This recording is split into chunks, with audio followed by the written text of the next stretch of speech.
नमस्कार सर्वांना. सर्वप्रथम श्री स्वामी समर्थ. जय जय स्वामी समर्थ. स्वामी भक्तांनो, तुम्हा सर्वांचे आपल्या श्री स्वामी समर्थ या चॅनलमध्ये सहर्ष असे मनापासून स्वागत आहे. स्वामी भक्तांनो, आज आपण 1 जून 2026 ते 31 ऑक्टोबर 2026 पर्यंतचा जो संपूर्ण कालावधी आहे तो मिथुन राशीवाल्यांसाठी कसा असणार आहे हे जाणून घेणार आहोत. त्यासाठी तुम्हाला आजचा हा संपूर्ण व्हिडिओ अगदी डिटेलमध्ये मिळणार आहे आणि तो अगदी तुम्हाला लास्टपर्यंत पाहावा लागेल.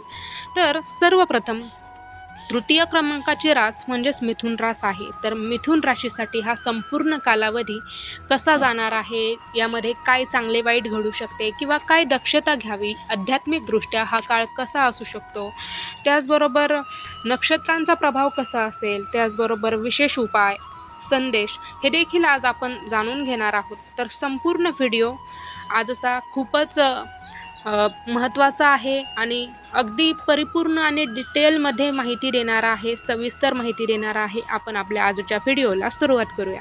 तर सर्वप्रथम मिथुन राशीसाठी कर्क राशीतील गुरुचे सविस्तर आध्यात्मिक फल आपण पाहणार आहोत. त्यामध्ये मिथुन राशीवाल्यांसाठी काय चांगले घडू शकते हे सर्वप्रथम जाणून घेऊयात. तर सर्वप्रथम धनप्राप्तीचे नवीन मार्ग मिथुन राशीवाल्यांसाठी उपलब्ध होणार आहे. त्याचबरोबर कुटुंबातील वातावरण हे आनंदी राहील. बचत आणि आर्थिक नियोजनात यश मिळेल. व्यवसायात नवीन ग्राहक आणि लाभ मिळतील. वाणीच्या जोरावर मान सन्मानही वाढेल. शिक्षण आणि ज्ञानप्राप्तीसाठी उत्तम काळ हा असणार आहे.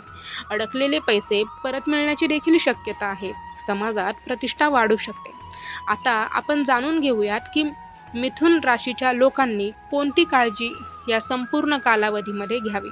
तर सर्वप्रथम तर बोलताना कठोर शब्द हे वापरू नयेत. पैशाच्या व्यवहारात घाई करू नये. अनावश्यक खर्च टाळावा. कुटुंबातील वादांपासून दूर राहावे. कोणालाही आर्थिक हमी देताना विचार करा आणि मग द्या. खोट्या आश्वासनांपासून सावध राहा. आरोग्याकडे दुर्लक्ष करू नये.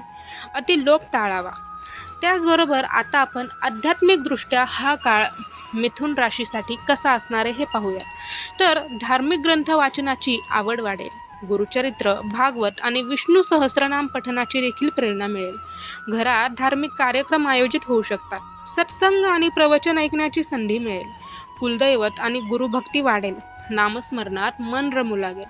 कुटुंबासह तीर्थयात्रांचे योग येतील. आता आपण विवाहासाठी हा काळ कसा आहे, योग्य आहे का हे जाणून घेऊया. तर पहा, मिथुन राशीसाठी विवाह चर्चा पुढे सरकतील. योग्य स्थळे मिळण्याची देखील तुम्हाला शक्यता आहे. त्याचबरोबर कुटुंबातील ज्येष्ठांचे सहकार्यही मिळेल. त्याचबरोबर आता आपण मिथुन राशीतील नक्षत्रांवर प्रभाव कसा आहे हे जाणून घेऊया. तर मृगशीर्ष म्हणजेच 3रे आणि 4थे चरण, त्यामध्ये आर्थिक प्रगती आणि नवीन संधी मिळतील. आर्द्रा नक्षत्रामध्ये जीवनात सकारात्मक बदल आणि नवीन अनुभव येतील. पुनर्वसू 1, 2 आणि 3रे चरण, यामध्ये धार्मिक कार्यक्रमात सहभाग आणि मग गुरुकृपा लाभेल. त्याचबरोबर आता गुरुग्रहाची उपासना जी आहे ती अधिक मासात आपण करू शकतो. तर त्यामध्ये आपण कोणती उपासना करू शकतो ज्याने गुरुबळ वाढू शकतं, गुरु प्रसन्न होऊ शकतात, गुरुकृपा होऊ शकते. तर सर्वप्रथम तर तुम्ही दर गुरुवारी पिवळे वस्त्र परिधान करावे. भगवान श्री विष्णूंची पूजा करावी, कारण हा अधिक मास चालू आहे. अधिक मास म्हणजेच पुरुषोत्तम मास, श्री विष्णूंचा हा महिना आहे. त्यामध्ये विष्णूंची पूजा तुम्ही करा, उपासना करा. त्याचबरोबर विष्णू सहस्रनामाचे पठण देखील करावे. त्याचबरोबर श्री गुरुचरित्राचे नियमित जी भावना त्यामध्ये आहेत तीही पठण करा. हरभरा डाळ आणि गूळ दान करा आणि केळीच्या झाडाला पाणी अर्पण करावे. त्याचबरोबर विशेष अशा उपायांमध्ये तुम्ही दररोज 21 वेळा ओम नमो भगवते वासुदेवाय नमः हा मंत्र जाप करा. गुरुवारी दत्त मंदिरात जाऊन दिगंबरा दिगंबरा श्रीपादवल्लभ दिगंबरा या नामाचा तुम्ही जप करावा. श्री स्वामी समर्थ नामस्मरण करावे. औदुंबर वृक्षाला 11 प्रदक्षिणा घालाव्यात. शक्य असल्यास दर गुरुवारी एखाद्या गरजू व्यक्तीला दान करावे. तर अशा प्रकारे आपण मिथुन राशीवाल्यांची संपूर्ण माहिती, त्यांच्यासाठी हा संपूर्ण कालावधी कसा जाणार आहे हे आपण पाहिलं. तर मिथुन राशीसाठी हा गुरु द्वितीय स्थानात भ्रमण करणार आहे. जी कर्क रास आहे तर त्यामध्ये मिथुन राशीसाठी हा गुरु द्वितीय स्थानात भ्रमण करणार आहे. द्वितीय स्थान हे धन, कुटुंब, वाणी, संस्कार, संचय आणि कुटुंबातील सुखाचे स्थान हे मानले जाते.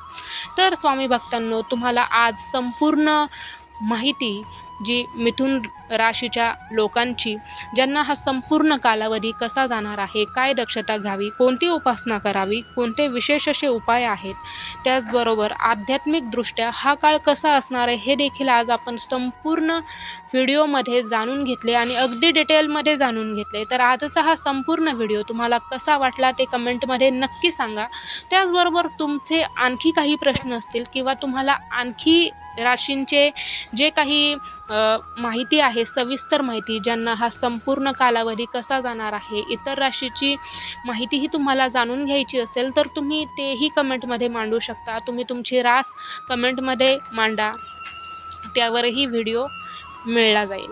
चला तर मग भेटूयात पुन्हा एकदा अशाच सुंदर व्हिडिओमध्ये. तोपर्यंत सर्वांना श्री स्वामी समर्थ. जय जय स्वामी समर्थ. धन्यवाद.